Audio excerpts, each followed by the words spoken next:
Bonjour à tous et bienvenue dans ce point d'information sur Ecclesia TV. Voici les titres. La fête patronale de la paroisse Saint-Joseph de Dimbokro a eu lieu le dimanche 12 mai 2024. La communauté catholique unie autour du Père Jean-Claude Atien s'est mobilisée pour la réussite de cet hommage à leur saint patron et pour l'achat des vases sacrés. Une cérémonie en l'honneur des enfants neuroatypiques pour montrer au monde entier leur potentialité s'est tenue le samedi 25 mai 2024 à Cocody, Hongrie. Cette fête de fin d'année, devenue une tradition pour le Centre de rééducation Saint-Patrick Pio, a réuni structures et partenaires autour du thème de l'inclusion sociale. Les fidèles de la paroisse Saint-Joseph de Dimbokro dans le diocèse de Yamoussoukro ont célébré le dimanche 12 mai 2024 leur fête patronale. Présidée par le révérend Père Jean-Claude Atien, curé de la dite paroisse, et concélébrée par d'autres prêtres, cette célébration a été marquée par une quête spéciale pour l'achat de vases sacrés. Commentaire Morel Poti. Les fidèles de la paroisse Saint-Joseph de Dimbokro dans le diocèse de Yamoussoukro ont célébré leur fête patronale le dimanche 12 mai 2024.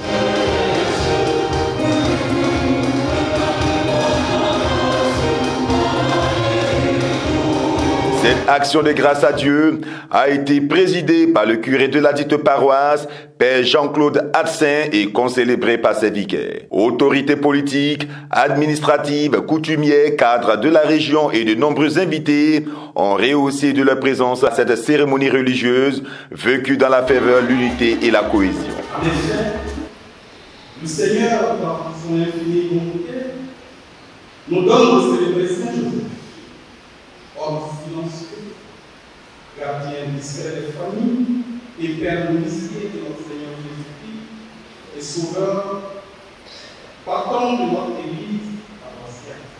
Dans son homélie, le Père curé Jean-Claude Atien, partant des textes liturgiques du jour, a prôné l'unité pour bâtir une Église forte dans la cohésion et l'amour. Et nous célébrons aujourd'hui nous montre le vrai chemin, le silence qui agit.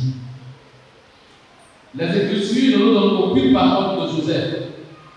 Cependant, il a pris soin de la Sainte Famille de façon extraordinaire. Hors d'action, il a été à l'écoute de la volonté de Dieu et il s'y est conformé. Modèle d'obéissance, et nous interroge sur notre capacité à être vraiment fils et filles de l'Église. Nous parlons un peu trop de ce que nous savons. De ce que nous savons rien, du peu que nous savons. Et si nous nous taisons un peu pour laisser le Seigneur agir en nous et par nous. Travaillons à la préservation du bel héritage laissé par les missionnaires et le Père de cette Bastille en particulier, dont j'aimerais garder précieusement le nom et le souvenir pour les générations à venir. Les rites se sont déroulés comme à l'accoutumée. L'un des moments forts de cet hommage à Saint-Joseph dont l'église paroissiale est dédiée a été la prestation de la chanteuse Nyamké.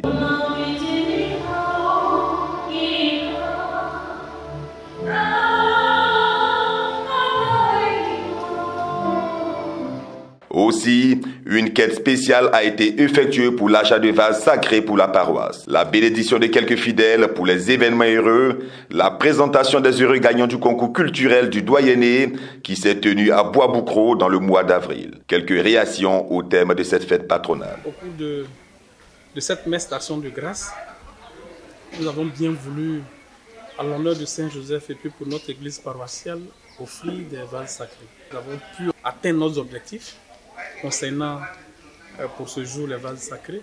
Je dirais que tout s'est très bien passé. Ça a été féerique, ça a été excellent. Et j'invite toute la population à se joindre à nous, à vraiment prier Saint-Joseph, car il est vraiment celui-là même qui, avec le Christ, a pris la marche à la suite de Jésus-Christ pour que nous puissions être aujourd'hui, comme vous voyez si bien, dans cette joie immense. C'était un grand plaisir de célébrer cette fête patronale avec la présence de tous ces fidèles que vous avez vus. Et ce premier engagement, n'est-ce pas, à doter notre paroisse de vases sacrés dignes de ce nom. Je suis heureux.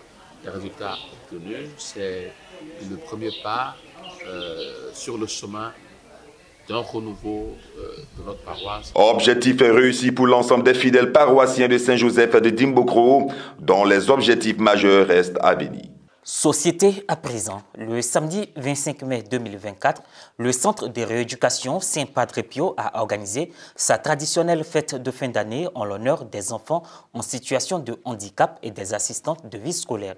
Cette édition 2024 a eu pour thème général l'inclusion sociale. Objectif, montrer le savoir-faire et le savoir-être des enfants à besoins spécifiques. Serge Lébé, Maria Bissier. Après des mois d'encadrement, le Centre de rééducation, de conseil et de formation spécialisé Saint-Padre Pio, dont l'une des missions est la prise en charge des enfants en situation de handicap et ou à besoins spécifiques, a organisé une fête de fin d'année scolaire. Cette cérémonie de réjouissance s'est tenue le samedi 25 mai 2024 à Cocody, Hongrie.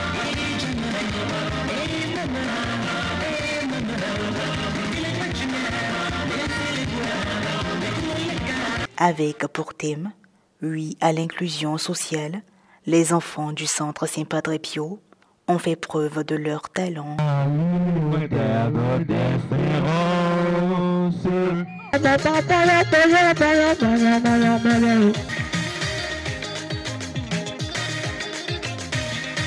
Cette fête a enregistré la présence de bon nombre d'invités, parmi lesquels la directrice de la promotion des personnes handicapées, Madame Silué, qui a adressé des mots d'encouragement à la structure et a promis les aider sur la question de la main-d'œuvre. Je félicite tous les enfants ici présents. Par ricochet, je félicite aussi tous les encadreurs avec leur patience, parce que je connais le handicap, leur patience à encadrer ces enfants-là. Que Dieu vous le rende au centuple. Vous avez demandé du personnel pour satisfaire les nombreuses demandes que vous recevez au quotidien.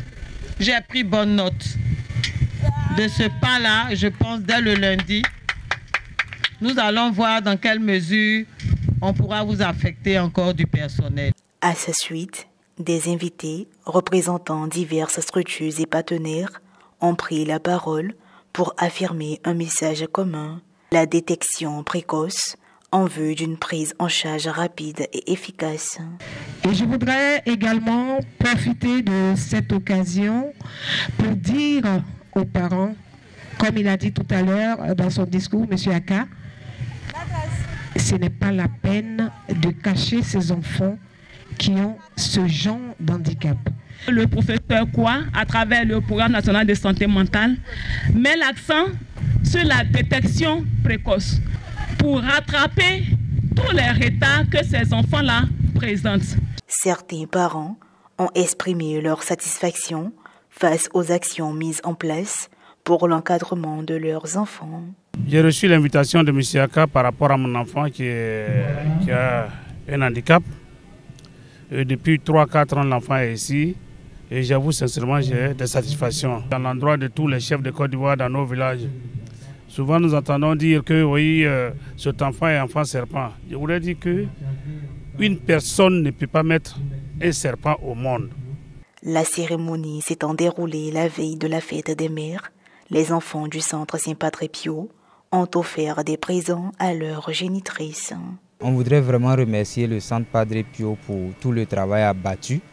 On est vraiment honoré et quelque chose est en train d'être fait. Initialement, ce mal n'était pas connu, mais aujourd'hui, quelque chose est fait. Organiser une cérémonie à l'honneur des enfants neuroatypiques pour montrer au monde entier les potentialités de ces enfants.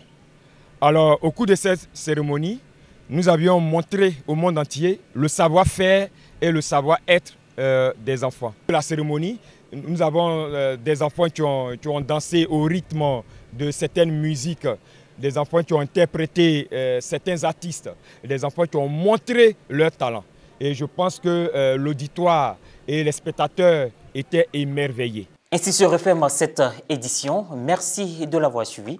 Merci de rester sur Ecclesia TV.